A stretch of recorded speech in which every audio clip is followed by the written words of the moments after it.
They forgot me on purpose. They laughed that I wouldn't last long. So I reached for the microphone. My name is Franklin Ward. I am 73 years old, a retired shop teacher who can still square a board by eye and tell a good bolt from a bad one by the weight in my palm. I live in the red brick house I bought with my wife, Ada, 46 years ago. I keep her roses trimmed and her tea kettle shining. I am nobody's fool, though lately I have learned that foolishness can be something other people try to drape over you like a coat you didn't ask to wear. The reunion was held in the lodge near the lake. Pine beams, a rented sound system, and folding chairs dressed up with cheap white covers. A banner read, "Ward Family," all caps, with a crooked D that made me smile. I arrived early, as I do, with a jar of jellied cranberries for the potluck and a photo album under my arm. My grandson Ben jogged over, lean and nervous, and took the album from me like it was breakable. "Granddad, you're here," he said, and looked past my shoulder, checking whether anyone important had noticed. He is 17 and honest. He's still learning that those two don't always mix. Near the front tables, place cards were set. A little tent card held my name. It sat at an empty place. No chair. I looked for a spare, figuring someone had moved it. No luck. A cluster of younger cousins laughed at something I didn't catch. Someone said, "He can stand." He said he likes standing. Then Tanya, my older son's wife, saw me reading my card on the bare floor and smiled with her teeth. "Oh, Frank," she said, "we thought you'd be more comfortable near the back. Less traffic." Less traffic turned out to be a side table near the kitchen swing door, where servers would bump my elbow all afternoon. Ben started to drag a chair from the corner, but Tanya's hand landed on his forearm. "We've got a plan for the photos," she murmured, as if explaining algebra to a slow student. "Just go mingle. Your granddad can move later." I have been moved plenty of times, into the garage when my eldest needed storage, out of my own bedroom when Ada's hospital bed needed space, into quiet corners when adults needed to speak freely about me. I took my back table seat and watched the arrivals. My sister Nora, 3 years younger and twice as sharp, kissed my cheek and frowned at the empty space by my place card up front. "Someone forgot themselves," she muttered. "You all right?" I told her I was, though the words tasted like aspirin. There were other small things. The volunteer bartender asked my grandson for ID, then poured Tanya a double without a glance. The slideshow Ben had edited, baby pictures, weddings, Ada's laugh with her head thrown back, stalled on a loading screen while Darren, my eldest, tested the microphone with the confidence of someone who thinks every room belongs to him. "We'll get started soon," he said. "We've got a few family business items before the fun stuff. Bear with us." Family business. That used to mean who was bringing the potato salad to Thanksgiving or when to fix the porch steps at Aunt Martha's. Lately it had meant papers, forms, a stack appearing on my kitchen table in the evening with a pen laid across it like a silver sword. "Sign here, Dad," Darren would say. "It just streamlines things. We can't have you buried in bills." I told him I wasn't buried. He told me I was tired. My other son, Michael, is gentler and not as ambitious. He likes fishing and silence. He arrives late to everything, including his own life sometimes. He hugged me and smelled like engine grease and peppermint. "You good?" he asked. I nodded. He pointed with his chin at the front. "No chair," he said, like he was naming a species of bird perched on a wire. "No chair," I echoed. The first joke about longevity came during the blessing. Darren's voice lifted, confident and bright. "We're grateful for family, for health, and for the chance to gather before the fall takes what it always does." A cousin snickered. Someone whispered, Amen. I kept my eyes on the banner with the crooked D and thought about the day Ada and I painted our own first sign, our names on the mailbox, the paintbrush shaky in my hand because she kept bumping my elbow just to make me laugh. I decided then that if the room wanted a spectacle, I would not mind providing one. I reached for the microphone because sometimes an old man has to remind his people how he learned to fill a room, patiently, on purpose, one measured sentence at a time. When Ada died 3 summers ago, the house got too quiet. I kept seeing her in the mirror behind me or hearing her folding towels in the next room. If grief is a room, it is a room with its door forever ajar. People came with casseroles and advice. Darren came with folders. He is my eldest, named after my father, clever with spreadsheets, successful enough to be dangerous. Michael came with drill bits and new furnace filters. He is my younger, named after Ada's brother, loyal enough to be late and loving enough to stay. I had helped them both as best I could. When Darren started legacy renovations, I co-signed a small loan. Not a gift, a loan. We wrote it down on a yellow pad and both signed it, while Ada made iced tea and told him to put half his earnings aside for taxes. When Michael's car died, I sold my old fishing boat to help him replace it, a boat Ada hated because it smelled like rain and neglect. I kept no grudges. I kept a ledger in a drawer. That ledger is older than both my sons, the paper soft at the edges, the lines straight. I can show you every prom dress I paid for, every transmission we fixed, the exact dollar and month when someone said, "I'll pay you back," and sometimes even did. Trouble first announced itself like a polite knock. Tanya arriving with a quiche and a smile, a pen across a stack of papers. "Durable power of attorney," she said. "Healthcare proxy. HIPAA release. It's all standard, Frank. We just want to be able to help. I have taught high school kids to read a torque chart, and I can read 12-point Times New Roman just fine. The healthcare proxy named Tanya as primary, not either of my sons.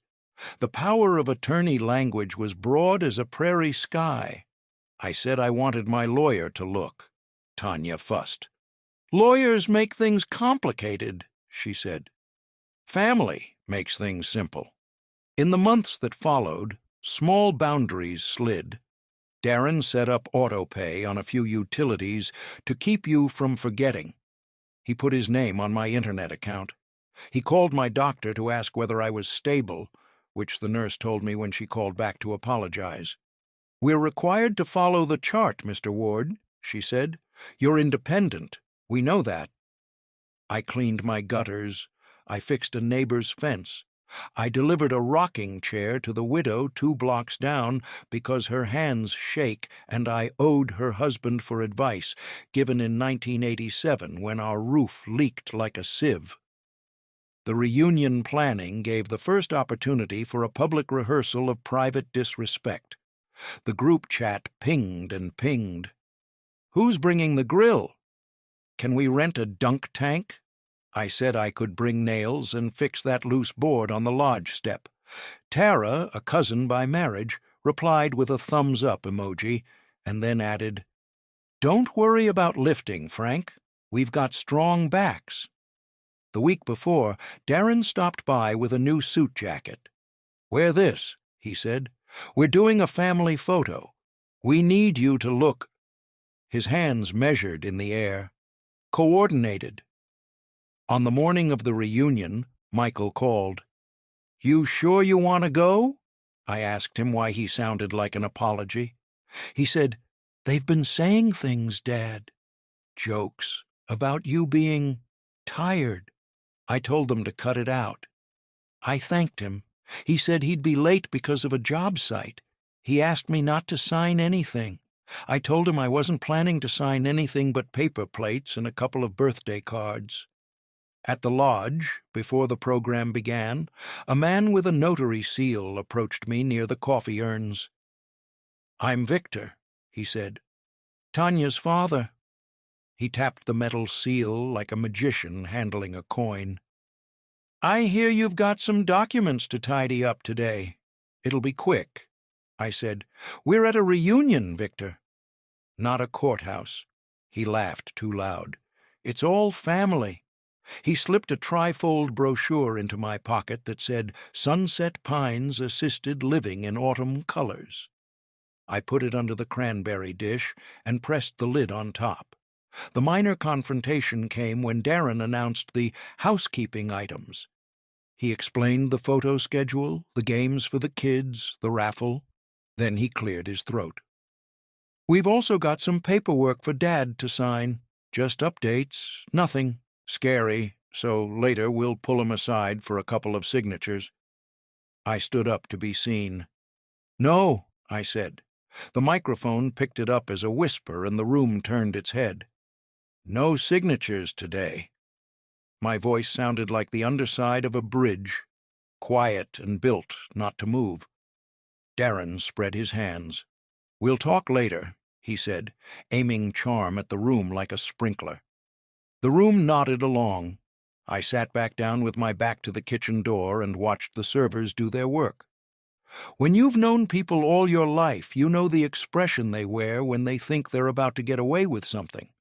There is a brightness to it, an upward curl at the mouth as if they are smelling cookies they didn't bake. Tanya had that brightness.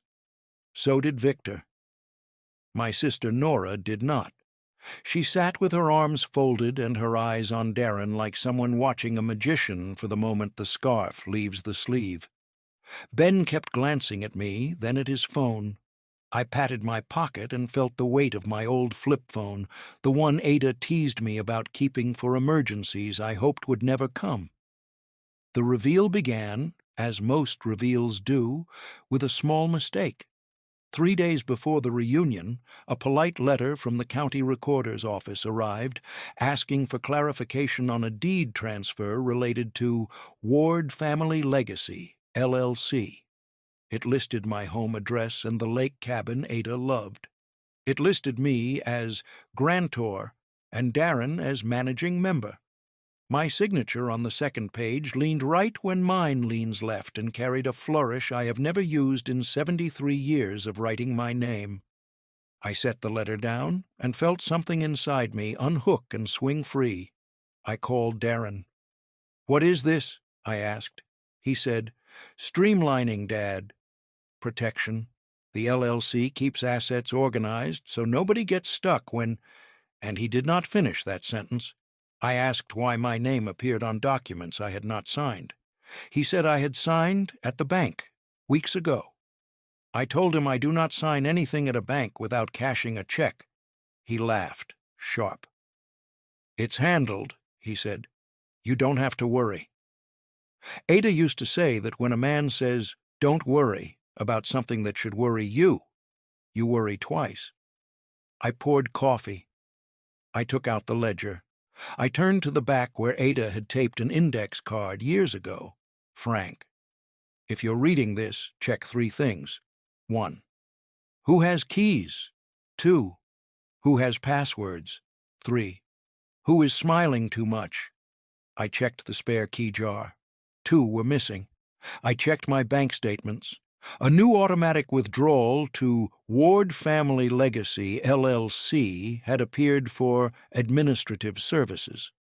I checked who was smiling too much and found the answer in my own living room mirror when I remembered Tanya's recent kindnesses, a new rug, a fridge cleaned, a smile that never reached her eyes.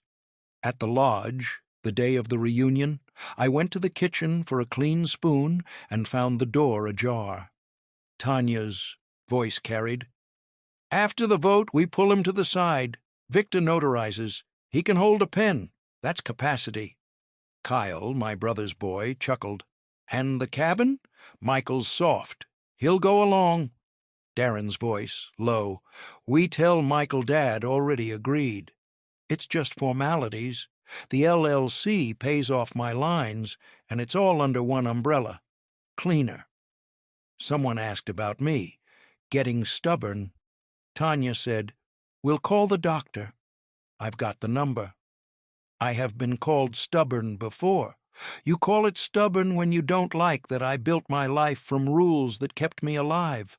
Pay cash when you can, keep the deed in the fireproof box, never put yourself where you can't stand up and walk out. I backed away from the kitchen and slid into the hallway by the restrooms where Ben nearly collided with me. His eyes were wide. "I heard them," he whispered. "Granddad." I squeezed his shoulder. "Do me a favor," I said. "Call Lily." Lily is my niece, Nora's daughter, 28, a paralegal with a spine like rebar. She is the one who, months after Ada died, sat at my kitchen table and explained in plain language what an irrevocable trust is and why some people set one up. I told her then I didn't want to hurt my boy's feelings. She said, "You don't have to hurt anybody, Uncle Frank. You have to protect what you and Aunt Ada built." She helped me find Ms. Ortiz, a lawyer with a tidy office and a habit of listening until the silence told her what mattered. 3 weeks before the reunion, after the letter from the recorder and a second from a bank I do not use, I asked Ms. Ortiz to proceed. We did the work, quietly, carefully, with me present for every signature and an independent capacity evaluation notarized for the file. We named the trust for Ada because the roses out front still bloom under her name. Ben vanished toward the parking lot. I returned to my seat. Darren began the program. He had flashcards. He always has flashcards. He talked about honoring our elders and transitioning responsibilities in the same sentence. He joked about me losing track of bolts at the shop. The room laughed the way rooms do when they want to be on the safe side of the person with the microphone. I folded my hands and waited for my grandson to walk back through that door with a red folder I had left in Ms. Ortiz's hands. When Ben reappeared, he carried the folder tucked under his arm like a quarterback protecting the ball. He looked at me, then at Nora, who nodded. Ms. Ortiz stood just inside the doorway, her eyes calm, as if we were about to discuss patio furniture. Darren announced housekeeping items, and Victor stood, seal in hand. Tanya touched my shoulder. "Ready?" she whispered. I stood so that everyone could see I was standing by choice.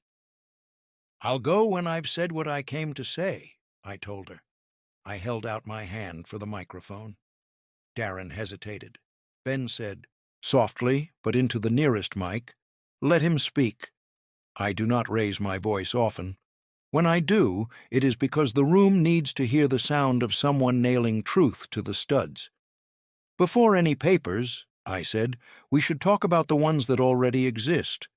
I opened the red folder. Paper does not look like much. It looks like a pile of white leaves. But paper is where promises either live or die. I slid the first document free, the recorded deed, transferring my house and the cabin into the Otta Ward Trust, executed 2 weeks prior, notarized by a woman who has never attended our reunions, witnessed by a neighbor who knows my handwriting better than my sons do. I held it up the way I used to hold up a shop diagram to a classroom full of teenagers. You don't bang on the table, you let the lines speak. "This," I said, "is my signature." I let the room see the left-leaning Frank, the steady W, the loop that Ada used to tease me about. "Looks like you're trying to catch your own tail," she'd say. "This," I went on, pulling out the copy the recorder had mailed of the LLC transfer, "is not my signature." I held them side by side. Even from the back row, you could see the difference. I did not sign this. I did not consent to Ward Family Legacy, LLC, owning what my wife and I built. If anyone here submitted this with the county, they should prepare to explain themselves. The room changed its temperature. It is a thing you can feel in your bones if you've worked in a shop with a furnace that sometimes lags, the moment before heat arrives, when everyone holds breath. Victor shifted his stance. Tanya's smile flattened until it looked like a seam stitched too tight. Darren laughed, bright and brittle. "Dad," he said, "we already talked about this. You must have forgotten. It's okay. We'll keep you safe." "I am safe," I said, "because 3 weeks ago I made myself safe." I lifted the trust document. "The property is no longer in my personal name. It is held by the Otta Ward Trust. I am trustee while I live. Upon my death, my niece Lily becomes trustee. The trust contains what lawyers call a no-contest clause. It says that anyone who tries to challenge these arrangements without good cause forfeits any benefit they might have hoped for. There are also specific bequests for education and care for those who have treated me with respect." I let that land. Someone near the back whispered, "Oh." It was not an "oh" of delight. It was the sound a person makes when they realize the window they were counting on is locked from the inside. Darren's mouth opened, shut, opened. "This is premature," he said. "We were just trying to consolidate. Taxes, liability. You don't understand how complicated it gets." "I understand enough to keep the deed where it belongs," I replied, "and I understand forgery." I slid out the capacity letter, dated, signed by a doctor, accompanied by a neuropsychologist's evaluation that took more out of me than I care to admit. A month ago, at Lily's suggestion, I underwent an evaluation. I was found competent to manage my affairs. These documents were executed after that, with independent counsel. That means nobody can say later that I didn't know what I was doing. "I would never say that," Darren protested, and his eyes flicked toward Victor as if to ask for a lifeline. Victor stepped forward, his seal dangling. "We can still notarize needed updates," he said quickly. "Trusts can be amended.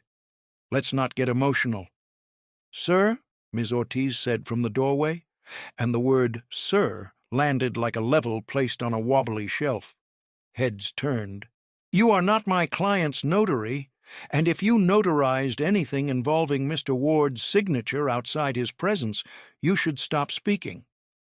She walked to the head table with the pace of a woman who does not run for trains. She handed me a second folder, a letter from the county recorder acknowledging receipt of the trust's deed, and a copy of the fraud complaint filed regarding the LLC transfer. The first twist was not the paper. The first twist was the sound that followed: silence, a shape you could pour concrete into. People who had laughed at the blessing were now studying the tablecloth. Nora reached for my hand and squeezed once. Ben's shoulders dropped like a load lifted. Michael, who had slipped in unnoticed, stood against the back wall, pale, listening as if his life was a radio station he could not quite tune. Darren tried again, voice low. "Dad, we were trying to help. The LLC is how my accountant advised." "The LLC is how you get my house to pay your debts," I said, gentler than he deserved and exactly as gentle as I could stand to be. "You could have asked me. Instead, you tried to move me like a couch no one wants to damage. I am not a couch." I set the papers down and rested both hands on the table. The microphone caught a small tremor as the wood shook. "I'll tell you a story," I said, and the room leaned forward because I have told good stories in rooms like that. In 1979, Ada and I saved for a down payment by selling the second car and walking to work for a year. We signed our first deed in a bank where the teller knew my name and my mother's. We promised each other something, too, that nothing we built would be used to shame either of us. That promise is part of the foundation. If you try to chip at it, you find it's harder than you thought. Nobody moved to pull me aside anymore. Nobody joked about photos. The first twist had twisted enough. What they thought they held had already been moved out of their reach. I did not raise my voice. I let the microphone hang by my side, and then I lifted it again, because some things still needed saying, and some doors still needed closing.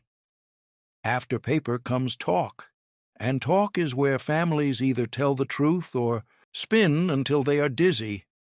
Darren abandoned charm and went straight to anger. "This is ridiculous," he snapped.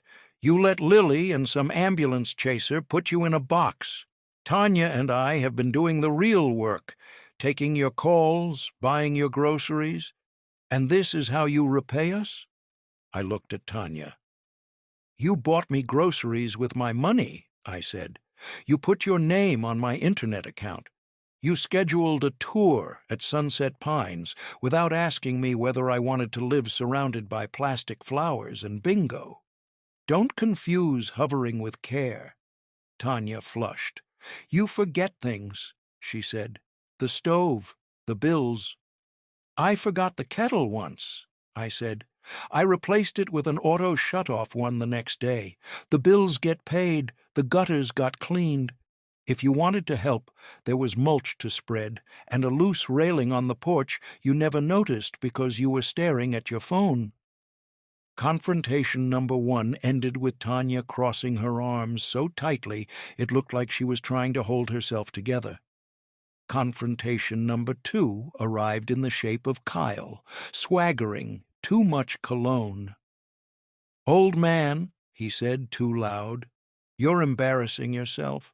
Darren's just doing what any son would do. Sign the papers and stop making a scene." "Any son?" Nora said sharply. "Then why is Michael the only one who changes the furnace filter?" Kyle smirked.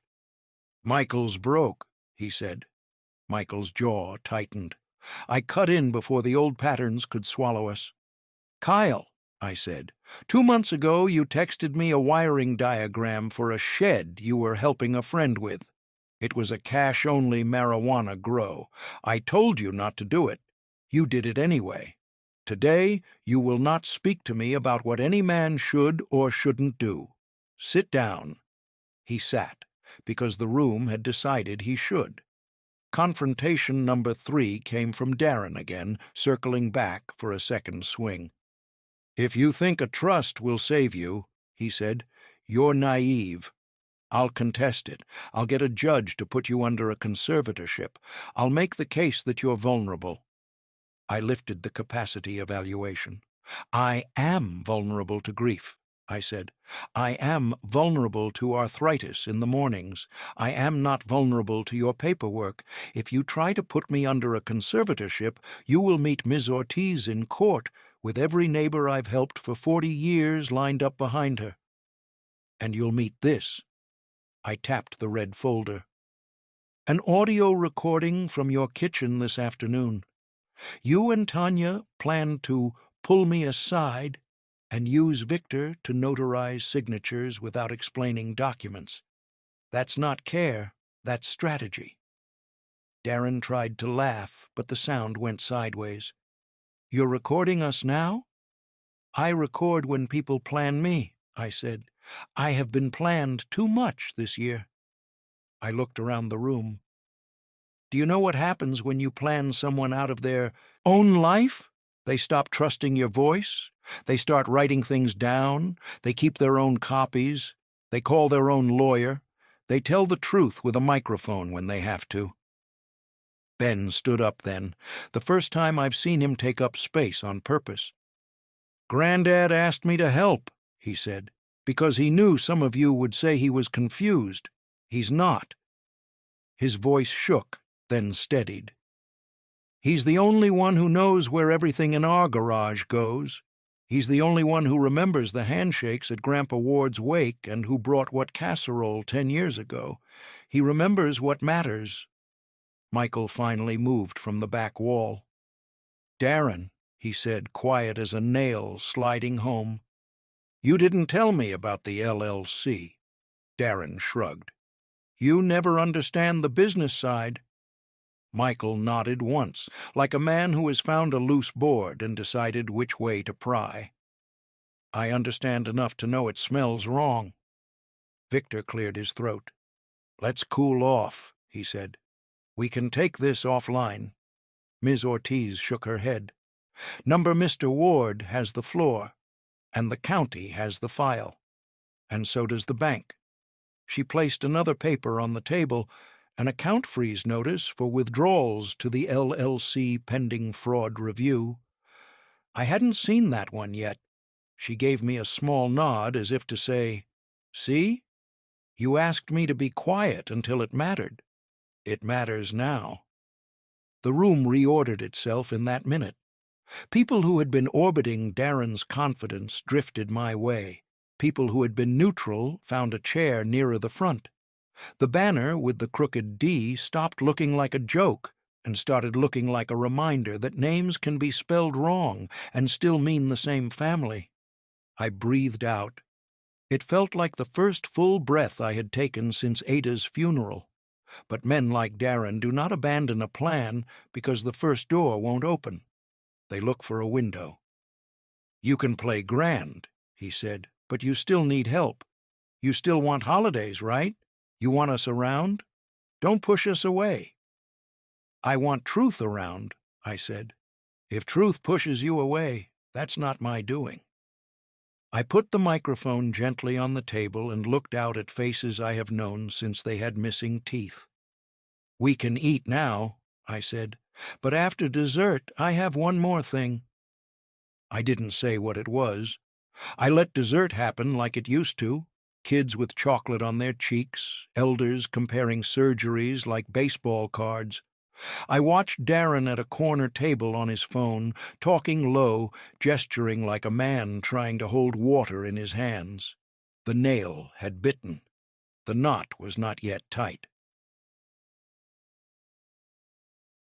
I have never loved theater, but I understand timing. After dessert, after coffee, when the sugar crash begins and truth is less interested in hiding, I took the microphone again. Darren stood, ready to intercept. I sidestepped, and Michael, sweet, late Michael, stepped between us without looking at me, as if he had made a decision on his own, and it surprised him to find his body following it. "Before the raffle," I said, "I have news that affects the family." A murmur rolled. I lifted a thin white envelope. 2 months ago, when Darren asked me to co-sign a revolving line to temporarily smooth cash flow for legacy renovations, I said no. What I did say yes to years back was a bridge loan when he first started the business. We wrote it down. We agreed that if he missed payments, certain collateral could be claimed. I paused. What Darren may have forgotten is that the collateral he offered then was not my house. It was his. Darren's face went slack. Tanya sat straighter, then too straight, like a board about to crack. "You wouldn't," Darren said. "I didn't," I said. "The bank did, because 3 missed payments triggered the confession of judgment clause your own lawyer included." I lifted the notice Ms. Ortiz had handed me 20 minutes earlier and read the line that mattered. "Execution scheduled pending court confirmation." I let the words sit. They were not a threat. They were gravity working the way it always had. The second twist was not that I was taking my son's house. The second twist was that I was not. "I spoke with the bank," I continued, "and with Ms. Ortiz, and with a housing counselor who knows this family and this town. The bank has agreed to pause execution if the borrower enters a repayment plan that is, in their words, credible and not based on siphoning assets from vulnerable relatives. That means no LLC games. It means work. You can keep your house, Darren, if you become the kind of man who earns one." There was a time when Darren would have thanked me. That time had apparently passed. "You're humiliating me," he hissed, "in front of everyone." "No," I said. "You did that when you filed papers with my name written wrong." I took a breath. "There's one more matter." I looked toward the side door where two plainclothes officers had been standing since Ms. Ortiz called in the kitchen recording and the recorder's office complaint. They stepped forward, gentle as men can be when they carry authority that could be heavier if they wanted it to be. "Mr. Kyle Ward?" the taller one asked. Kyle startled like a deer in a porch light. "Yes?" The officer held up a printout. "We have questions regarding a notary seal used on a document submitted last week. We'll need a statement today. You can come with us now, or we can schedule, but we'd prefer now to preserve the chain of custody." There were no handcuffs. There was no spectacle. There was, however, an exit that required Kyle to walk past me without meeting my eyes. Victor took a step, then stopped when Ms. Ortiz cleared her throat. "Mr. Ward's complaint identifies potential violations," she said calmly. "It is in everyone's best interest to answer questions honestly." Victor's seal looked smaller in his hand. Tanya found her purse by feeling for it like a swimmer searching for the edge of the pool. I turned the microphone down a notch. "I have created a scholarship," I said, "because not all justice has to feel like a hammer. It is named for Ada, who never forgot a birthday and never let a child leave the house without a sandwich. It will be administered by the trust. It will help any member of this family who can show they have worked hard and treated their elders with respect, whether or not their last name is Ward." I looked at Ben, at Lily, at a shy second cousin who has been delivering groceries to 3 old neighbors for free all winter. "Applications open next month. Nora will have details." The room exhaled. People moved. The air took on a new shape. Darren sat slowly, like a man who realized the chair behind him had not been pulled away after all. He rubbed his face and stared at the floor. Tanya opened her mouth, closed it, opened it again, and found no words. "I do not enjoy winning. Winning means there was a fight, and I prefer building to fighting. But sometimes to keep a house standing you have to set a beam where it belongs and tell anyone who tries to move it that they'd better bring better tools." The second twist had not only sealed my papers, it had sealed my resolve. My legacy would be protected not by fear, but by structure strong enough to hold my grief and my anger without collapsing. I ended with one more thing that Ada would have insisted on. "Darren," I said, "I'm not your enemy. I won't be your accomplice either. If you want help, ask with respect. There are ways back from almost anything, but they start with truth." He did not answer. He stared at the tablecloth like it might tell him what to do next. Even a good beam needs a brace. The final confrontation came not from Darren, but from the room itself. Those who hadn't chosen sides, who wanted harmony more than they wanted truth. Aunt Martha, bless her, stood with a shaky paper plate and said, "We're family. Can't we forgive? This is too much for a picnic." I nodded. "It is too much," I said, "because it didn't begin today." I lifted the microphone and let my eyes travel the room, letting each person feel seen because they were. "When you didn't save me a seat, you weren't just moving a chair. You were practicing a habit, deciding where I belong without asking me. That habit didn't start today, and it won't end today unless we end it." Darren rose, slower now. His anger folded into something that looked suspiciously like shame and wouldn't know what to do with itself yet. "What do you want from me?" he asked. The old part of me that taught teenagers wanted to hand him a list. Apologize? Repay? Show up to patch Nora's fence on Saturday? Take your father to breakfast? And don't check your phone. The older part of me, the widower who cleans his wife's teapot, knew that any list I handed him would be treated like a form to manipulate. So I said, "Start with this. Admit what you did." He swallowed. "I filed papers," he said. "I thought it would be easier that way." You forged my name, I said. Say it. His jaw flexed. I used a signature. Say it, Nora said softly from her seat, the voice of a woman who has vacuumed after every party for 50 years and is tired of crumbs. Say the truth. I forged it, Darren said. The word fell like a tool dropped from a ladder, loud, inevitable, and a little dangerous. Tanya's face had gone pale. She whispered, Darren, like an answer to a prayer that came in the wrong shape. Good, I said. Now fix it. I looked at Ms. Ortiz. She nodded. We'll unwind what we can, she said. We already started. But there will be consequences. She glanced at the officers, who nodded back, neutral. The consequences would take their own course. My part was done. I turned to Michael. Do you still have that old John boat? He looked startled. Yeah, why? Tomorrow morning, I said, we're going to the lake. We're going to oil that engine that's been knocking. We're going to fish, and you're going to tell me why you let your brother speak for you for so long. He barked a surprised laugh that turned into something wet. Yes, sir, he said. He said sir like it meant respect and not distance. Ben lifted a hand like a schoolboy. Can I come? You can drive us, I said.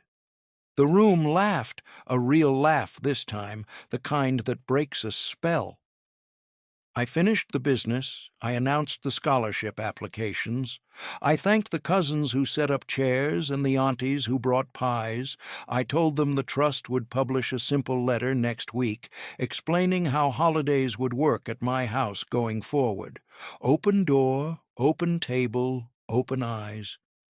Tanya slipped out quietly with Victor. Darren sat with his head in his hands. I did not touch him. I did not gloat. I have learned that mercy sometimes looks like leaving a man alone with the echo of his own choices until he can hear them. When the reunion ended, people brought me chairs. They brought 3, as if to pay the interest on a debt of respect. I chose one and sat where my place card still lay on the floor, and I picked it up and put it on the table as if to say, this is where I belong when I say I belong here. I set the microphone down. The room had heard what it needed to hear. I stood and tucked the red folder under my arm and the photo album under the other. The crooked D on the banner fluttered when the door opened and let in a breeze. Nora squeezed my hand and said, Ada would have liked that. I believed her. At home, I boiled water in Ada's kettle and poured tea into her mug, the one with the chipped blue rim. I took it to the porch and watched the sun slide behind the neighbor's maple. I was tired in the good way a man is tired after setting the last nail that keeps the frame square. They hadn't saved me a seat. That was all right. I had kept my place. They forgot my chair, but I kept my ground. And that will be remembered longer than laughter, longer than laughter, longer than laughter, longer than laughter, longer than laughter.